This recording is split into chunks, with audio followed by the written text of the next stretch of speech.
Is there anyone who would like a last-minute bottle of water before we get started? It's kind of toasty in here, and I want to make sure you stay healthy there first. Show of hands, we'll bring it to you.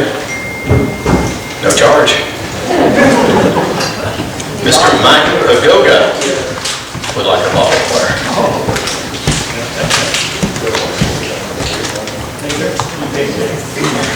Okay, folks. Hey, good evening.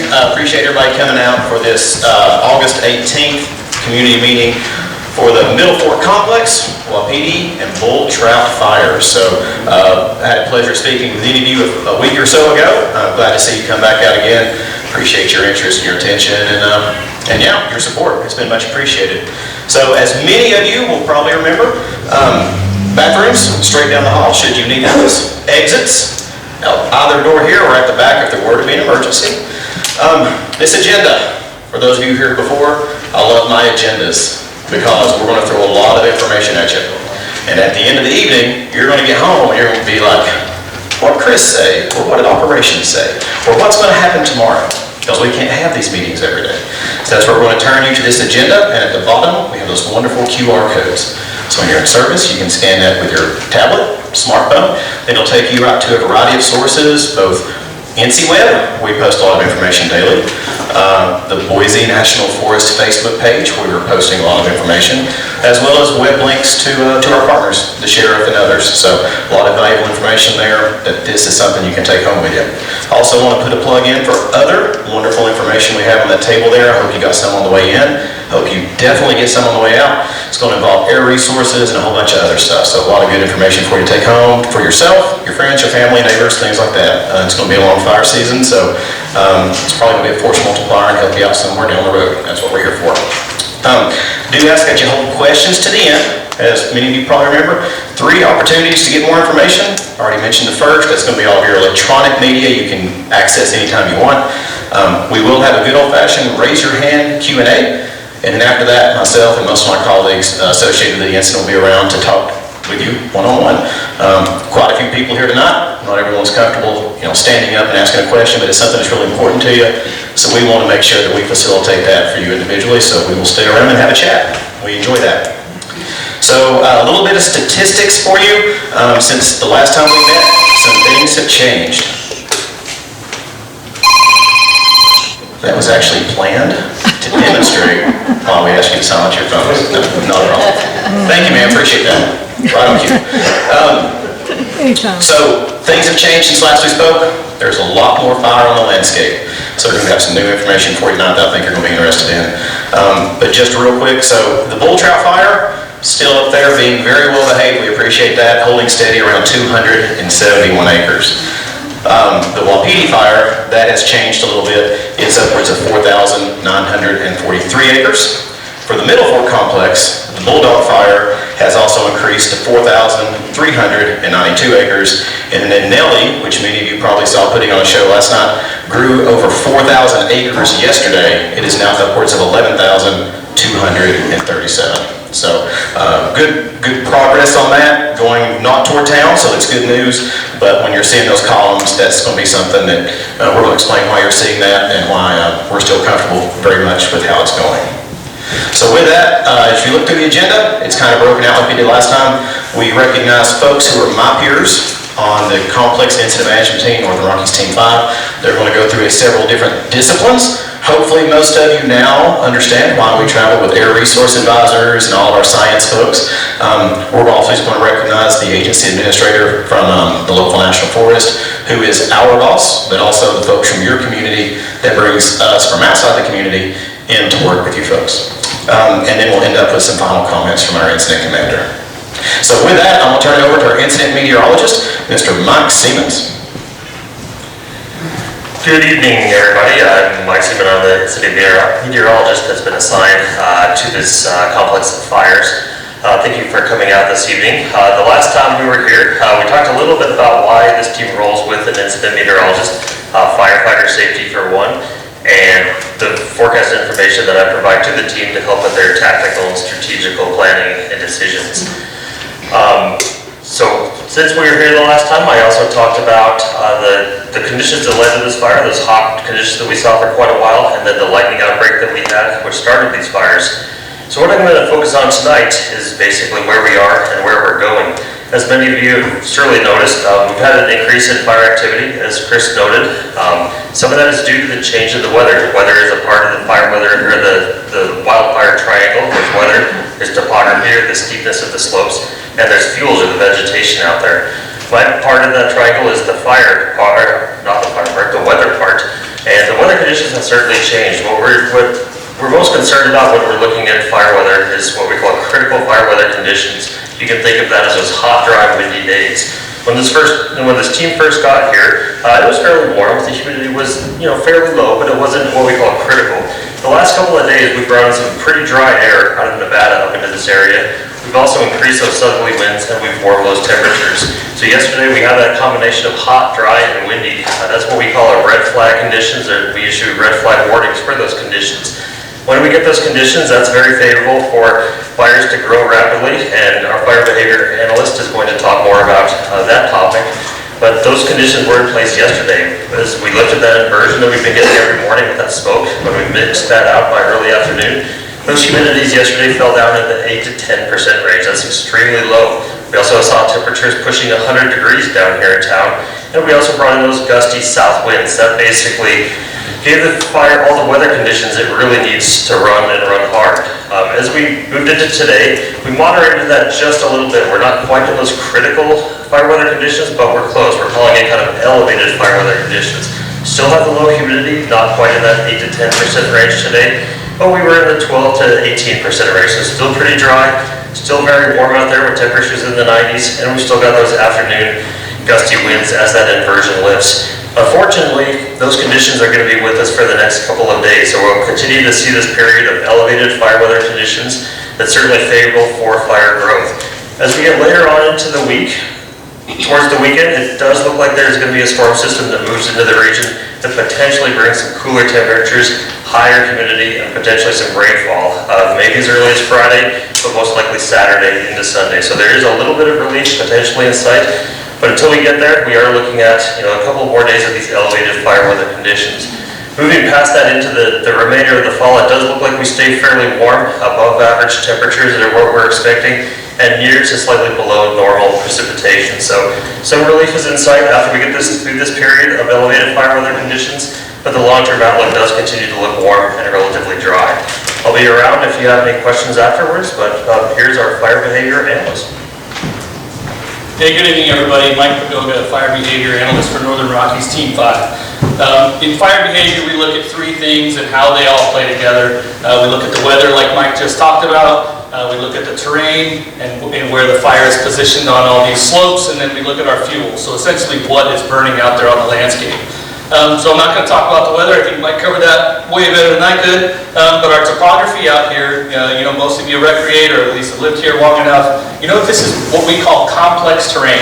There's numerous drainages that go various different ways. There's steep ridges, there's tall peaks, there's deep drainages. It's just extremely rugged and tough terrain. And then our fuels is really kind of what we dig into, because those have the most, a pretty significant impact on the way a fire burns. And the fuel is anything that can burn, whether it's a dead log, pine needles, sticks on the ground, those kinds of things. Those are what we call dead fuels, because they're non-living anymore. The live fuels are like your perennial grasses, your shrubs, those kinds of things that we find scattered throughout the hillside. When we're looking at those, we look at the live fuel moistures that are in it, essentially how much water is still left in those live fuels. And those, the wetter it is inside the plant, the longer it takes to burn, because we have to kind of cook some of that water off for it to then be able to consume. Because we've had such hot, dry, windy conditions, our live fuel moistures are dropped to a point that they are now not acting like dead fuels, but they're definitely contributing. It's taking a lot less fire to burn through those fuels.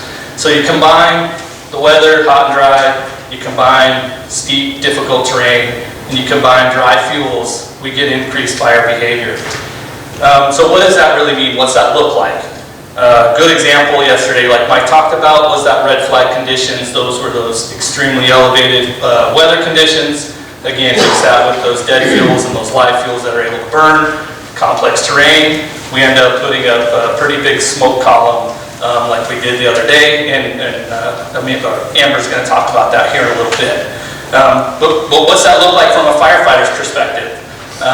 We're seeing a lot of torching, if you will, so it's kind of when a tree torches up, flames up like a candle, and what that does is then that spots out ahead of things, it gets up into those winds, spots out, so it's throwing embers kind of all over the hillside. Those are landing in receptive fuels, and we're kind of repeating that process over and over again.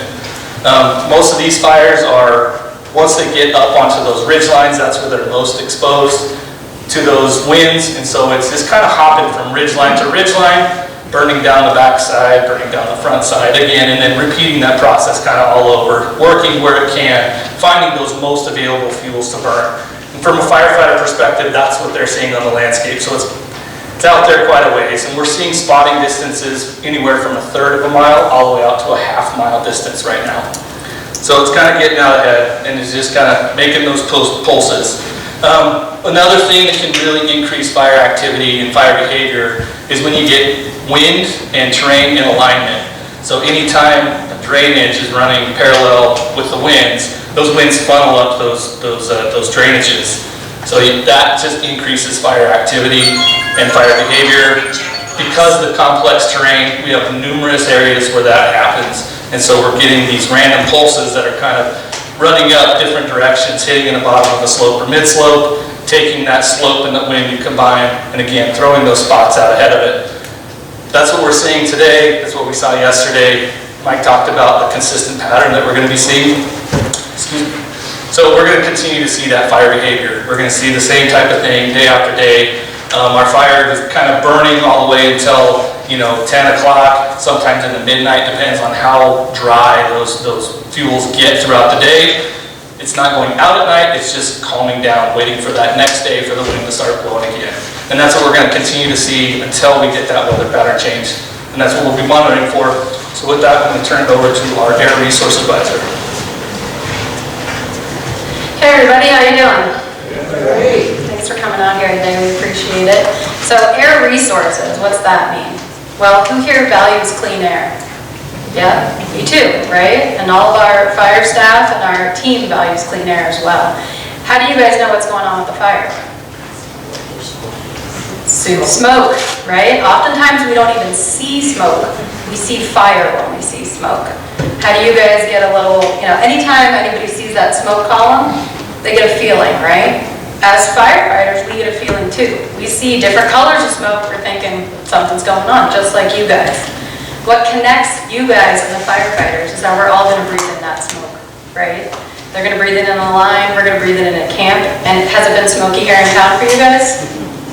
Guess what? More fire in the landscape means there's going to be more smoke. What do you do about it? Anybody got an idea? Stay inside. Stay inside? Fans.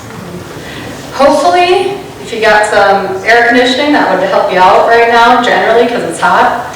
I'll give you a tip. If you close your windows and doors, do it before you smell the smoke in your house. It's a lot easier to keep your house clean than to wait till it gets smoky and then close the door. I brought a prop.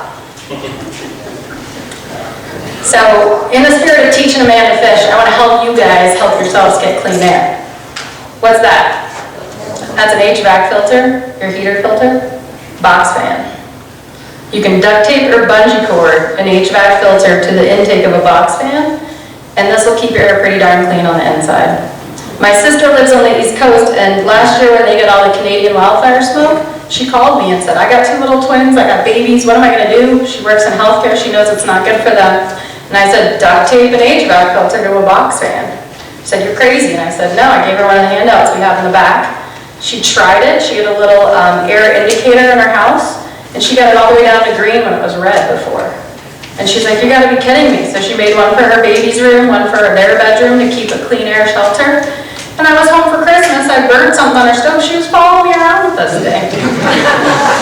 So this will work if your neighbor's burning trash, you burn the bacon, there's wildfire smoke outside. I'll give you a couple tips. One, if you can see the smoke plume far away, that means you're breathing in good air, because the air is clean enough for you to see it from far away. When it gets that milky white kind of thing and you're not sure what the fire's doing and you feel like you should maybe put your headlights on when you're driving, that's when you're breathing in air that isn't so good. If you are out or working, you work out in the landscape and you need clean air, One thing you can do is you can get in your truck or your vehicle and turn on that little circle button by the air conditioner. That recirculates the inside air, and your cabin air filter is a high quality like one of these because it has to bring in exhaust from other cars. So it's pretty used to filtering out smoke. So sometimes even our firefighters, we tell them, hey, if you need a break, go in your vehicle, take that lunch in your vehicle, get some clean air in there. That's something you guys can do. So during the day, as we talked about, smoke goes up. At night, smoke acts like water. When we talk about a drainage, that's the creeks, that's where water would drain. So at night, smoke acts like water. If you poured a cup of water out, where would that go? That's where that smoke's gonna go slowly overnight. And then the next day, when the sun comes up, it's gonna move back uphill. In that process where it moves back uphill, that's when you get the most amount of smoke. Here, we're staying in Garden Valley.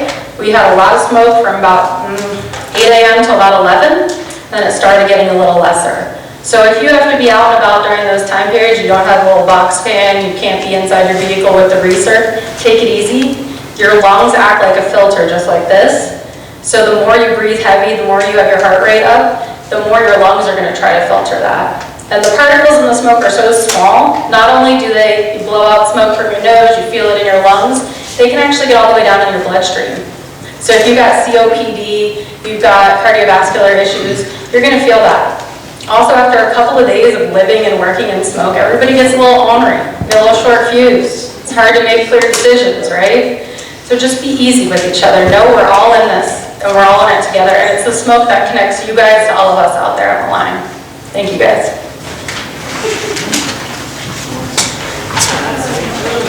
Let me introduce you to our Ops Section Chief. Thank you. My name is Ashley Seitz. I'm the Operations Section Chief, one of them.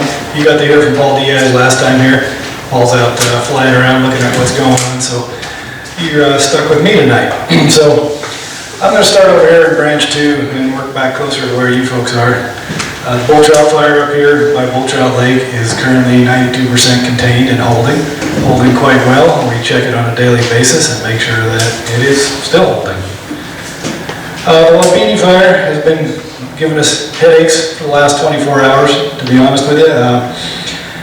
Yesterday afternoon, Mike described a lot of the weather we had going on, and we had a pretty rare wind event come down and push this main fire straight down and across the creek here, as you can see.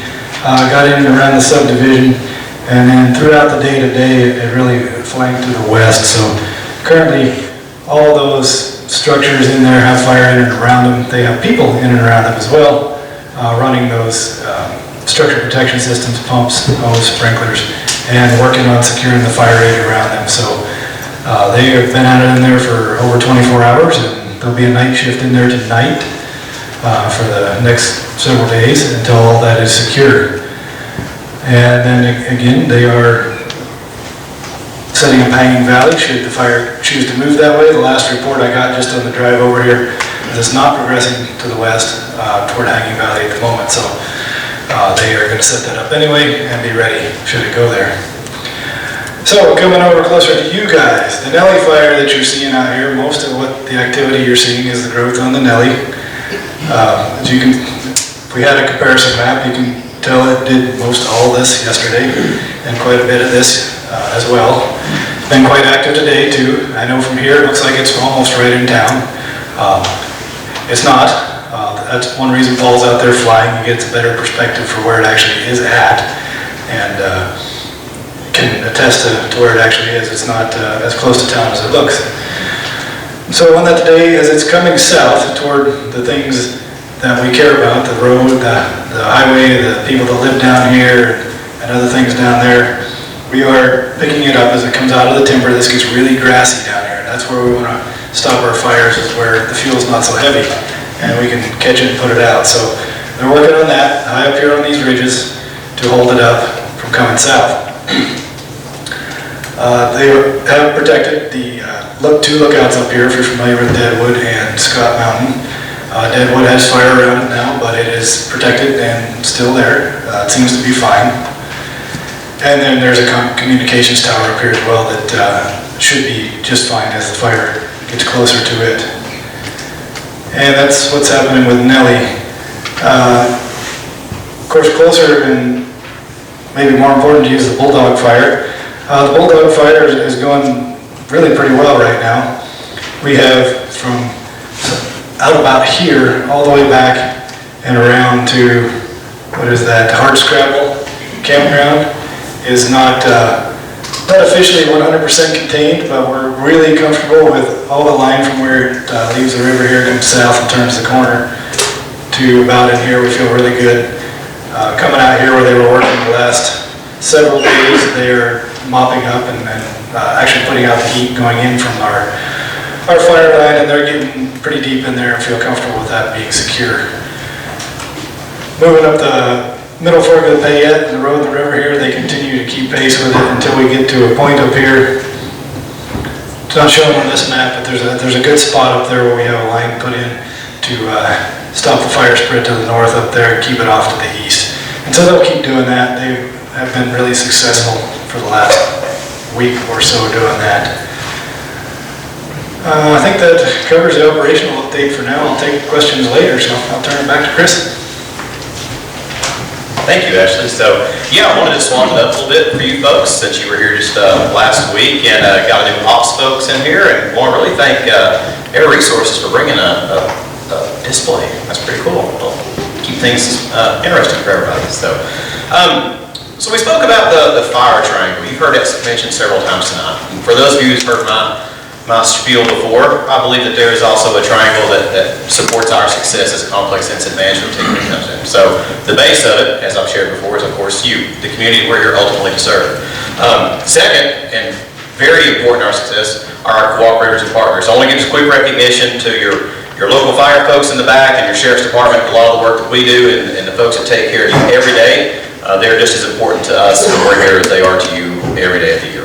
And of course, the third leg of that support that makes our mission a success is the local host unit that actually invites us and brings us in to help out. So in this case, it's the Boise National Forest. And at this time, I'd like to recognize Chris Waverick, as I refer to him, Chris number 1, who is here as the agency administrator for the Boise National Forest. Yeah, again, Chris Waverick, agency administrator here, representing the Boise National Forest. My home unit is Chalice, Idaho. I'm a district ranger there. So I just want to say thank you to everybody that's in here. You're showing us that this means a lot to you, coming out here. So thank you. I've been to public meetings and they're poorly attended, so that shows me this means a lot. Secondly, I want to say thank you for supporting our firefighters. They have good days and they have bad days. And on those bad days when they see signs that say thank you firefighters, it means a lot to them. It gets them pretty excited, gets them fired up. You know, we've had some bad days, we've taken some hits, and that really helps bring them up. One of the things I see myself doing as an agency administrator is I'm kind of a conduit between the IMT and the community here. My job is to make sure that relationship is positive. This isn't going to be the first or the last IMT you're going to see, so I want to set this community up and the incoming IMT for the equally positive relationship when the next team comes and the next team comes. Thirdly, I want to make sure that the local unit stays involved, and they are. They're going to be lockstep with you after all the teams are gone and it starts to snow here, and next year comes along and we're looking at repairing things on the landscape. So I just want you to know that because the teams come and go, I come and go, we want to provide that continuity and leave a positive memory of us, because the actions we take today are going to be, you know, the memories are going to be here a lot longer than we are. So that's kind of my goal, to just keep those relationships positive and get you good information. That's what I got for you. I'll take questions at the end. Chris. Thank you, sir. And folks, now our last speaker for the night, I'd like to recognize Northern Rockies Team 5 Incident Commander, Rick Connell. So I can't be outdone by somebody else who brought a little something. So I had to make something up on the fly, so you're getting something on the fly. So one of the things, there's a bunch of us that are in our command post that do a variety of different things. Some of these folks here, and there's a lot more out there. One of the things we produce every day is what we call an incident action plan, right? And it gives us the direction that we're doing. It tells every firefighter where they're going on, which one of these fires and what part of each of those fires, who they're working for, what radio frequencies they need to communicate on, if there's an emergency, how to handle that emergency. There's little news and notes in there from like the finance chief, if you haven't turned your time sheet in, or you spelled something wrong, another AI kind of deal. So, this is one of the things we produce every day for ourselves internally to keep ourselves organized and knowing what we're doing. And for Chris and I, it's also, where we keep our notes. So I have my crutch on, so I just thought I'd share that because it couldn't get done.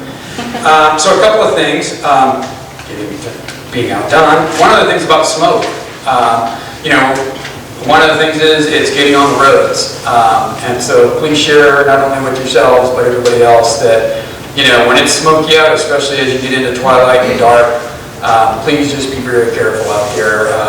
Visibility can drop in a heartbeat. And so I know most of us are well-traveled and well drivers, but all of us have kids, grandkids, great-grandkids, whatever. Those folks haven't spent a lot of time on the roads driving in these kind of conditions. So please pass that on to be overly safe and cautious and not get ourselves in a bit of trouble. The other thing that we haven't brought up in here is we have aviation operations branch director, because we do utilize aircraft. How many of you have seen a lot of aircraft lately? Oh, okay. So, aircraft are a tool we use, and they can drop either water or retardant.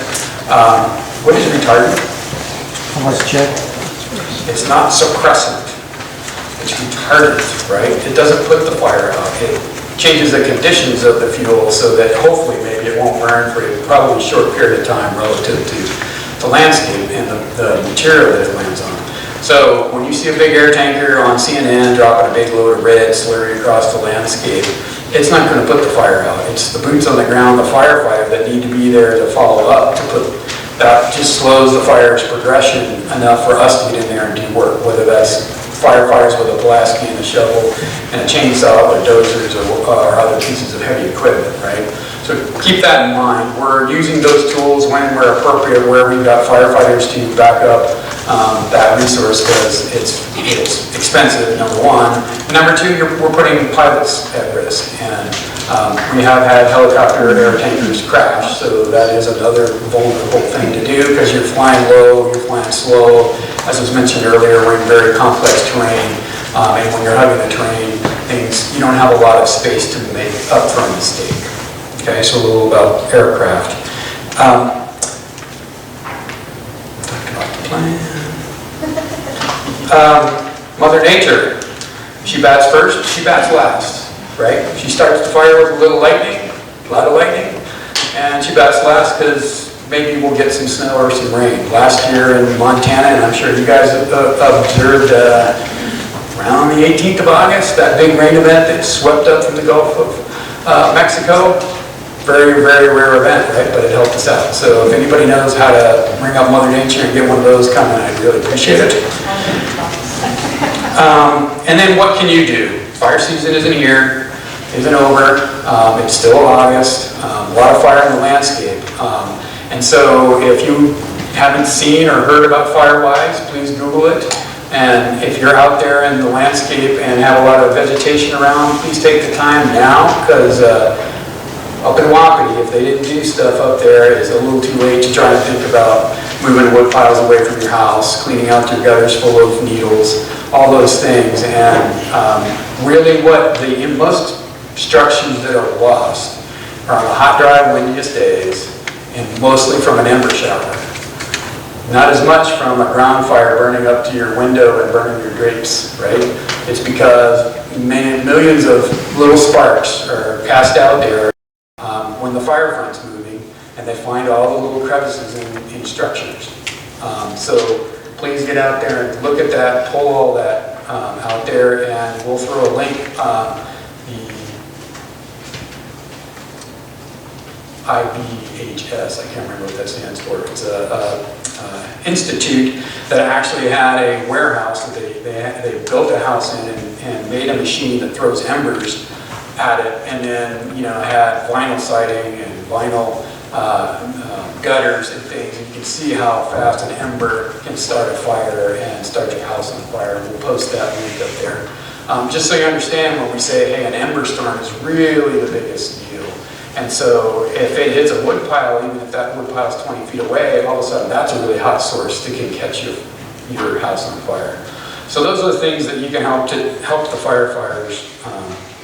And then the last thing is the forest has some closures because we don't want to have to find people out there on the landscape because we're going to risk a lot for life, right?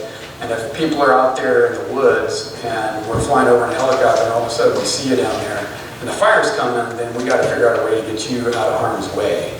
And that just puts us in more harm's way. So if you know folks that are out there, especially on the weekends with folks coming up from elsewhere, please just ask them to find somewhere else to recreate until we get through this event so that we don't have anybody lost out there, because that does happen and we end up finding people out in the middle of nowhere and have to get them out of the way, right? We want everybody to go home.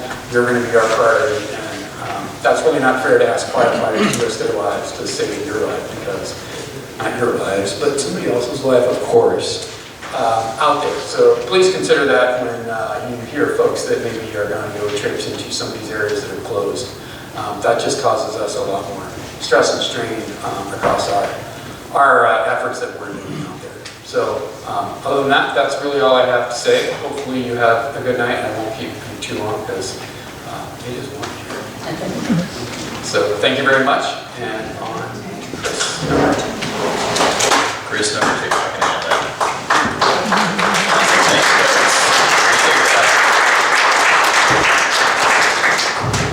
So I do want to take just a moment and touch on the aviation point one more time. So you've had 2 really good data points about aviation when we use it. You heard Ashley refer to waiting for the Nelly to get down in the grasses where it can be more easily caught, and aviation can be effective. And you also heard Rick just talk about, we use it at the right time in the right places. And the purpose of water retardant is to slow down fire, not necessarily extinguish fire. I always like to give an example, because my hope is for all of you socially engaged folks who are here tonight learning, you're going to take this information home and you're going to be a force multiplier for us to help share this. So who's ever been out in the rainstorm when you're hunting or fishing and you go up and you get underneath a big old pine tree to stay dry? That's what fire likes to do. So when everybody sees a fire, like, oh, just flying helicopters, if it's heavily wooded or a lot of vegetation cover, the product doesn't actually get down to where the ground fire's creeping around and stuff like that. So we always like to use the right tool at the right time to where it's going to do what we want it to do, and also balance that against the risk. Is the juice worth the squeeze of sending a pilot out there with a helicopter or an airplane to drop retardant or water when it may not even reach the ground where the fire's at? Same thing can be said for dozer line. We've had lots of comments and things about dozer. Dozer line sometimes works great, but if fire is crossing roads and rivers, dozer line may not be the best option. It might be mid-slope. It might be something like that. So I just offer that firefighters have a lot of tools, and we know usually when to use them at the right time, but sometimes that message is lost on the public. They just see it as like, oh, this dozer caught this fire last year over at this place, just do that again. Conditions can be different, it may not always work. So I just offer that you think about that, and when we're not using something, think, well, why may they not be using that at this time? So anyway, just a little Rhode Island is neither a road nor an island type thing. Go home and think about that after a while. So, awesome. Well, folks, hey, this is the point we're going to get into our Q&A session. So we'll do it that good old-fashioned way like we did last time. Just raise your hands, and I'll call on you, and I'll either answer or find one of my more esteemed colleagues who can get you what you need. So with that, who is my first candidate? Yes, sir. I thought you were going to talk about why we had that flare-up yesterday afternoon, big columns. The flare-up yesterday you could see from town here in Nelly? Yeah, absolutely. Actually, if you want to touch on that, okay, we'll let that. Yeah, so yesterday we had those red flag warning conditions that Mike talked about. We had the really hot, dry, windy days.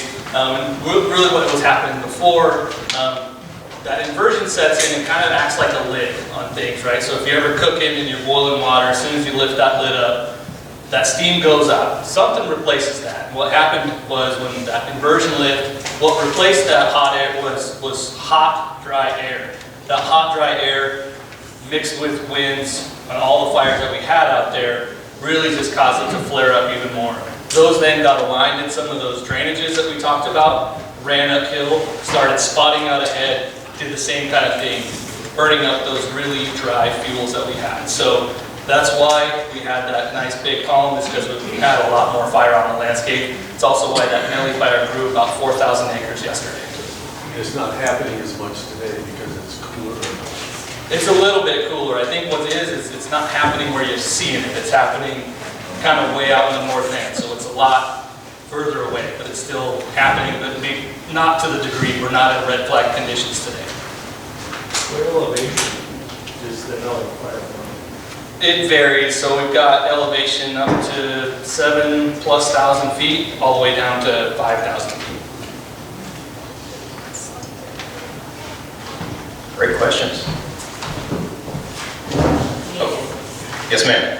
Okay, my question is that, and it's about the aircraft. Yesterday, I was sitting on the deck when all this was happening, because I could see it all.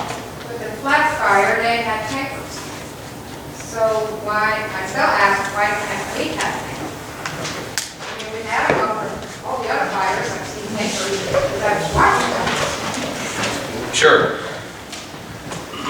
Actually going to answer instead of me. Okay.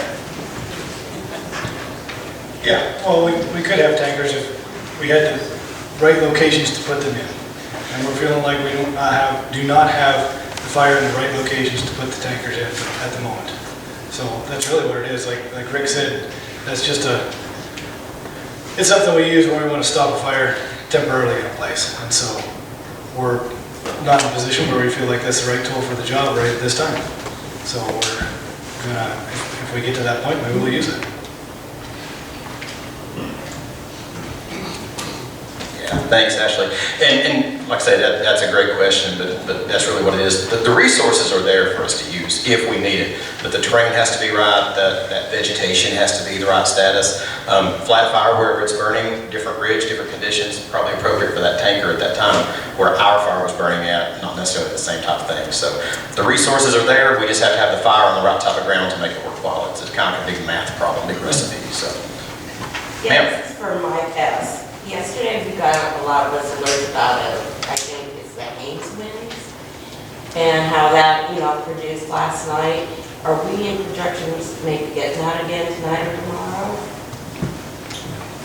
And maybe you can explain it more to me. Yeah, so I think you're probably referring to the red flag warning that was in effect for the Haynes index of 6. Yeah, so Haynes is an index that's been used historically to measure just how unstable the atmosphere is.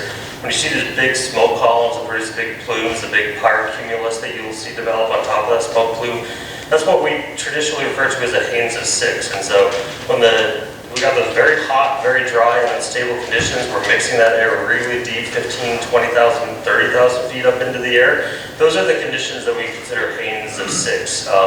So those were the conditions we had yesterday. That was one of the reasons that the red flag was issued, and I think based on the fire behavior that we saw out there, that's certainly verified. Going forward, we have just a little more moisture, so that's kind of knocked our Haynes back down to about a 5. It's still high, it's still elevated.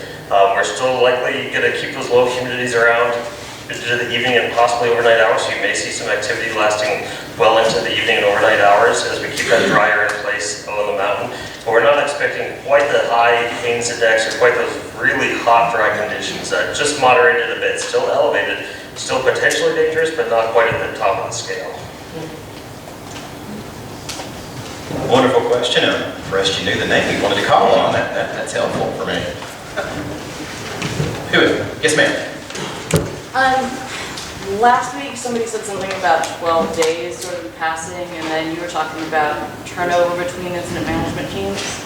And I'm curious how long this one's going to be here, or do you know? And are there gaps in between when there's a turnover, or how does that work? Sure.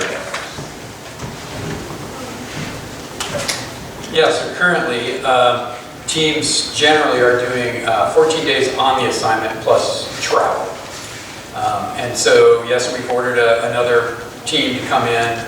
They'll be here Wednesday night, like evening. They'll shadow with us on Thursday, and they'll take command on Friday, and then we leave on Friday. We go home Probably this year, well, it was a week between our last assignment and this assignment, which is generally what we do. We try to give everybody a week off between, because like I have a deputy at home who's also doing my job. He needs some days off, so I need some days off. So 7 days seems to give everybody enough time to kind of float through. And right now what they're doing is nationally there's 40 to 50 complex teams out there, and so we're in a rotation, and so teams come up, they get assigned to the fires, and then we move through the season. So that's kind of how that works. And now that we're at PL5, the teams are managed nationally, so I don't get to say where I go or when I leave and that kind of stuff. So it's a Great Basin Team 3, I think is what I heard. I haven't heard that officially, but I think that's one of the teams that's next up in rotation coming here. And then the team up on the West Mountain Complex will also be replaced, I think, a day after us, roughly. I know because we're back-to-back, they may actually add a day to that team to give the forest and everybody a little breather to get all the meetings and transitions that happen when you change teams. But just to give a little context, we also started planning for this yesterday. So we don't just like, they come walking in and we just say, hey, here are the keys and thank you very much, and walk out the door. It's, you know, we're putting together maps and strategies and documents that explain why we did what we did and where we did it and what worked and what didn't work. All of that so that you try to get the next team up to speed as quickly as you can so they're productive. Versus when we got here, we took over from a Type 3 team, right? It takes a little, when you're the first big team in, it takes a while to get camp set up and all that stuff. This team will walk in, camp will be set up, caterers here, the showers here, all that support is already in, versus we had to wait, you know, days for all that stuff to show up. So that transition will be fairly quick and fluid, other than a few different patches, maybe a hat, maybe a little. Will the next team coming continue to give us updates daily like Ashley's giving us? Those are really nice to be able to go, wow, okay, this is cool, we know kind of what's going on. Of course not. I mean, we do it the way we do it. Weird about us. No, yes, they'll, I mean, they may, you know, there's other people we could bring as well, so every team does things slightly different, but generally ops is usually one of the guarantees that give you the update on the process. They might not bring smoke this time, or the weather guy, depending on what's going on. But it's been helpful, and Oh, you I bet. appreciate you, Ashley. We've been watching you every day. We're like, yeah, we know what's going on. This is awesome. Thank you.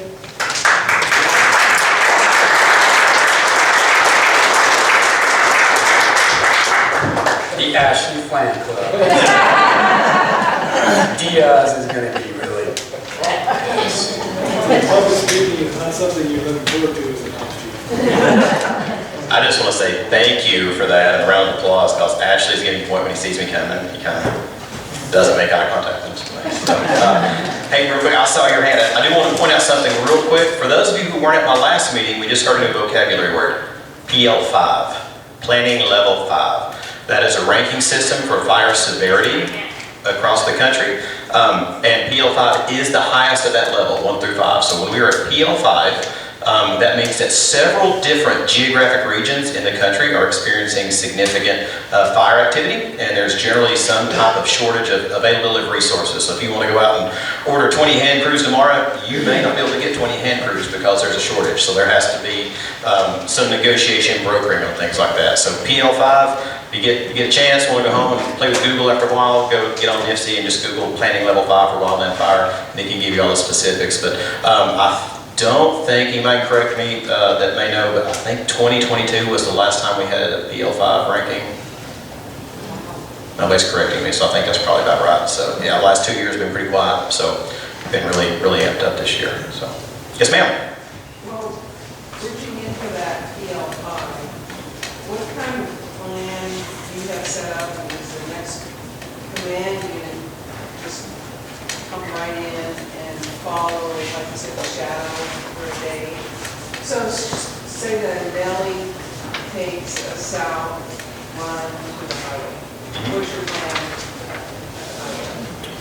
So what is the specific plan if it takes a run for the highway? So,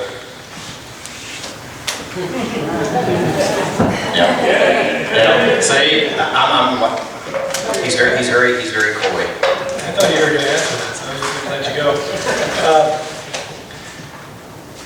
A couple things about the highway. One is it is very light fuel out there. It's very steep, and so it's going against the slope and against the wind. So it shouldn't move that way very fast. But should that become a reality, you're going to see, that's where you're going to see tankers, probably.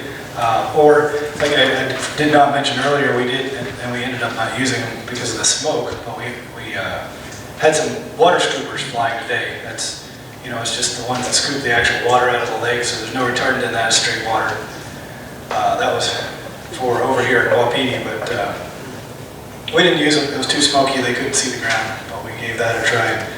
But that's where you're going to see that kind of stuff.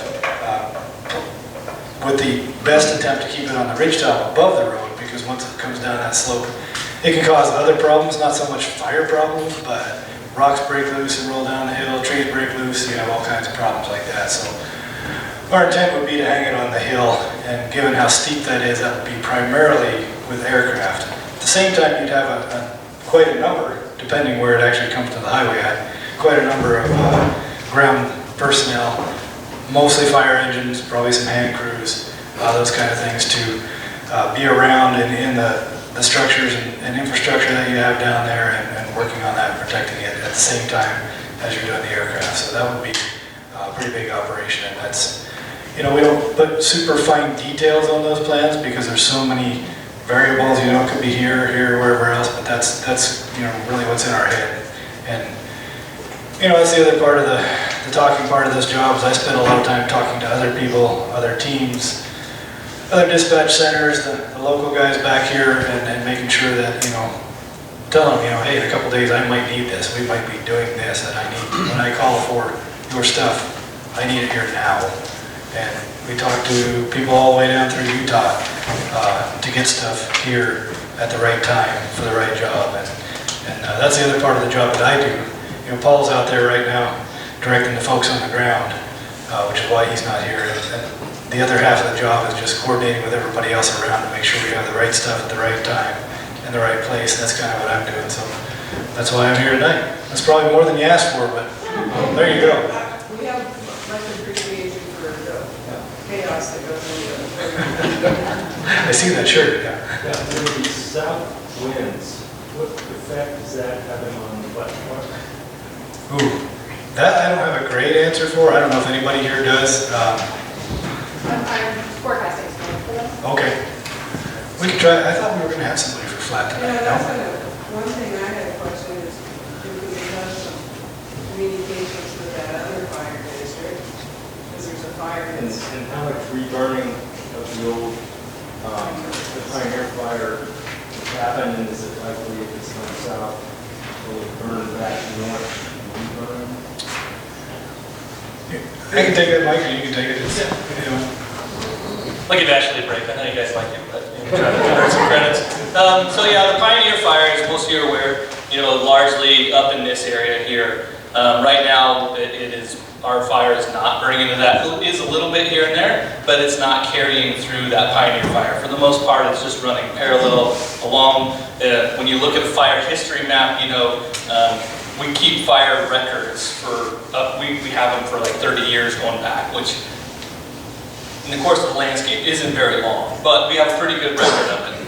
And when you look at that across the landscape, because this is a high fire zone, or an area that receives a lot of fire, and you guys have experienced it, unfortunately, it almost looks like puzzle pieces out there. And oftentimes what happens why you get these kind of funky shapes is because it's burning things that haven't burned in the past. Some of those old fire scars act as barriers. After they've been out there long enough and enough growth has happened, the fire will spread through those. Right now we're not seeing that on the Nelly fire.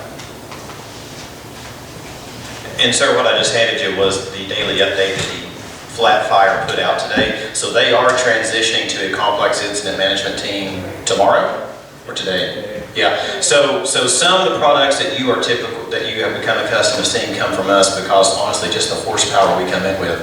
You know, our partners with the state of Idaho over there have been doing a great job managing that. It's just grown to the complexity and capacity that they need more ability. So you will start seeing more products of that coming out once they kind of get staffed up and stuff. But hopefully that'll answer some of your questions there, yeah. Absolutely. Yes, sir. You guys provided a lot of great information, but I haven't heard any plan of how the fire is going to be put out. The meteorologist referenced, the weather going into fall and winter. What's the goal here? Is there a goal, or are we just? So if no one objects, I'll give you the 30,000 foot view. So let's be honest, Rick mentioned this earlier, Mother Nature bats first and bats last. So on incidents of this size, it's going to be Mother Nature that's going to put it out. So we're going to look for what we call a season-ending event. That's going to be a change in weather pattern to where we're going to start getting more storm systems out of the Pacific Northwest, bringing moisture, higher relative humidities, lower burn windows because the days are shorter, perhaps really snow. If you've got big fires, that's really what kind of puts it out officially. So what a lot of the man-made abilities are is to keep those fires where we want them to go, have that what we refer to as interior heat. You'll see that on some of the daily updates we put out. Fire perimeter's not growing. There's still fire out there. We can't just ignore it because there's interior heat. That means it's still burning somewhere inside, but it's far enough away from that fire edge. We don't think it's going to get out of our containment lines, and it's going to stay put. But yeah, it really will not go out most times until October, November. That's one thing that our long-term analysts can kind of look at. They have weather models, and they work with our IMET and FBAN, and they kind of have statistics on typically when does a season-ending event occur. 50% likelihood it'll be the first week of October. By the time you get to the third week of October, that might increase to 75%. So those are products that later in the incident will start to be kind of probably more broadcast and things like that. And so that's my 30,000 foot level. I invite anyone up that wants to add to that if there's a better addendum to it. Does that help with your question? Well, yeah, the Wapiti fire apparently was within your containment, and then all of a sudden we're seeing on Facebook 15, 20 people have now lost their houses. I haven't heard any one of you say that there's been people have lost their homes over there, but apparently they have. So what's going to stop that from happening here? It's really close. So, and all we hear is, well, we got this line okay. And sure. So we did not call that fire contained. So that's why we're very careful with the word containment. That means that our risk level and management decision is kind of like a recipe. Some people spoke with me before about this. Before we call something contained, that really was not. Containment line, did you not? Containment line, let's just call that lowercase c containment. It doesn't mean it's contained because kind of like we refer to the road system, we can have a containment line in, but we're not calling it contained because if there is still the possibility of heavy fuel load or weather that may come in and we don't think it'll stay there, we have built a physical structure or utilized a physical structure, either man-made or natural. But that doesn't mean we're going to politically or socially call it contained. That's a metric that we put on a physical thing. Getting tied up in the word, I'm sorry, but sure. The idea is that, what's going to stop that from happening here? So there's very different fuel and a whole bunch of stuff, topography, fuel, wind direction, that's very different from here than Wapiti, excuse me. So Ashley, maybe you might be better to take the specific differences of our threat concern here versus the threat that was over there. Yeah, there's a lot of different things going on here. Because what actually puts the fire out is Mother Nature. There's no way I could ever get enough people to put either one of these fires out entirely. Right, not today. A week and a half ago, I'm not sure why. Well, yeah. And I'm not trying to attack anybody. Please don't take it that way. But it just seems like, you hear a lot of verbiage like we're firing and we're doing this, we're doing that, and then all of a sudden it goes from 300 acres to 5,500 acres. So let me back up to the beginning, I guess. When we first get these fires and they start to grow, once they've escaped initial attack, then we step back and we take a look at the things that are at risk from the fire. And particularly when you have a number of fires like this, you've got to prioritize this. And with the forest, and this is the forest doing this, so anybody wants to jump in, let me know, but they prioritize you guys in Crouch and basically up the Middle Fork as their #1 priority to protect. And that's why initially most of the effort went into the Bulldog fire. And then since we don't have everything we ever want, we have to, make allocation decisions. That's why there was less stuff elsewhere. And then #2 priority, I believe, was the Wapiti fire. Of course, first of all, these weren't all together at the same time, so that makes it complicated as well. They started at different times. And then, actually, the Bull Trout fire, I gotta not forget him up there. And so we identify those, and then we design our strategy and tactics to protect those first of all. And then so that, again, that's why we went for the west side, southwest side of the Bulldog fire. And then after that, we start looking at the number of things we can do, how much risk is there to the people doing it, and how much risk is there to the stuff that we're protecting. In this case, so, when I look at a strategy here on the southwest corner, say going direct like that, we're like, okay, that involves this much risk to the people, this much risk to the community. And when that comes out where there's the best balance of risk to the people doing the work and the least risk to the value, that's where we want to be. And so there's a number of things that we looked at, doing what we did. We could have just backed out here and done a line, or we could have done some other things, but this was the best balance of being an effective strategy and not putting our people at too much risk. So that's really how that goes. The way Nellie is going, most of your fires here and most of the Mountain West, frankly, go to the northeast. So that's the predominant spread. So, yes? Can you change direction? So like when we start thinking the end of August, September, October, it's so long off. Yep. I don't know what the meteorologist understands, but can those start shifting? Do we start getting, I guess I'm from Minnesota, at some point we always got wind coming down from the north, and that can affect things. I guess I haven't been here long enough up in this country to know what happens in the fall in your early winters. Are we going to start seeing a shift that takes us into more structures and people? Could. Here I get into my stuff again, but we do have cold fronts, which will change the wind direction. And they'll shift it from the north and from the east. And we know about those things. That's why we have the mics of the world to forecast them and prepare for them.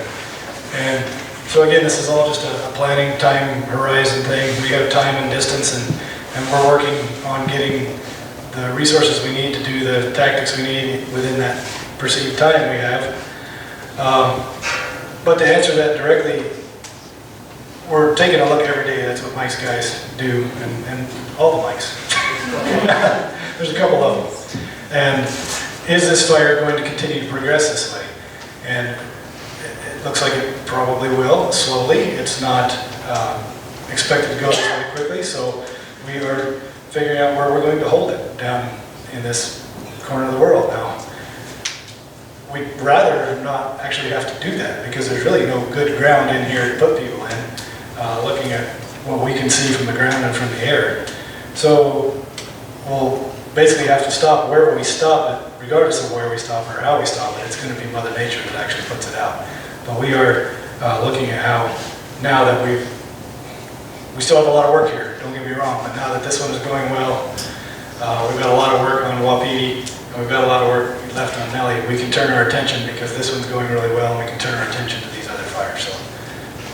So is it in the headwaters of the east fork of the Danskin Creek?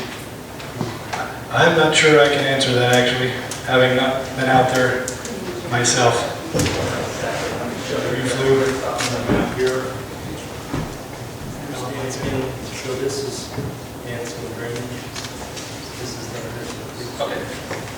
Yeah, so this fire. This is Danskin Creek. Okay. Yeah, so today, we have a lot of burning left to do, right? Our burning hours are essentially, as soon as the inversion lifts, sometime around anywhere from 1 o'clock, depending on the day, all the way up until like 3 p.m. That's when the fire really gets going. Because we've got these hot, dry, windy conditions that Mike has talked about, the fire burns until 9, 10, sometimes midnight into those evening hours. And even last night, you know, with those red flag conditions, we had a nice glow, you know, for quite a long time, right? So what's happening though is these are continuing to spread. Ashley did mention, you know, fire moving down drainage, down canyon, those kind of things. Fire really likes to go uphill, smoke rises, right? So it's battling the winds, which are out of the southwest. It's battling these canyons, which are now downhill. But what it's doing though is it's flanking, we call it, as it kind of chunks here and there, makes an uphill run up those terrain-driven influences that we have because it is so complex. Exactly where it is right now, I don't know. I'm here with you all, but this is going to continue to spread to the west, and it's going to continue to spread to the north. So if it's not there today, or tonight, or tomorrow, I would expect it to be in that drainage in some sort of fashion in the next handful of days. Because what we're seeing fire behavior-wise is as it's running up these slopes, it's throwing those embers out that Rick talked about into those receptive fuels and kind of doing it again. So it's not all solid black, it's real patchy, real mosaic burn, exactly right. Hope that answered. Awesome. Hey, folks, great questions, and I hope some of you are going to stay around after this and talk to us. But it is 8 o'clock, and I want to respect everyone's time. So if there's enough of you want to stay around and have some questions with us, you know, there's a lot of stuff that could be explained in 6 minutes we can touch on. You know, north winds and humidity going up, and weather systems and moisture and all that stuff changes. So, but before you leave, just want to remind you of 2 things. First, agenda and paperwork at the back. There's your QR code, stay in touch with things. If you're not finding what you need online, my staff's phone number is on there. Please give us a call. Our email is on there. Shoot us an email. If you're not getting the products that you need, or you need somebody, honestly, just to talk through what you're reading in the daily update. That's what we're there for. We're more than happy to do that. So please take one of those documents, reach out to us, let us know how we can serve you better. And yeah, we're here to help you out any way we can, get the information you need, because we all know that that information makes people feel better because they know what's going on, and that's an important thing. So with that, folks, hope you'll stay around a little bit, and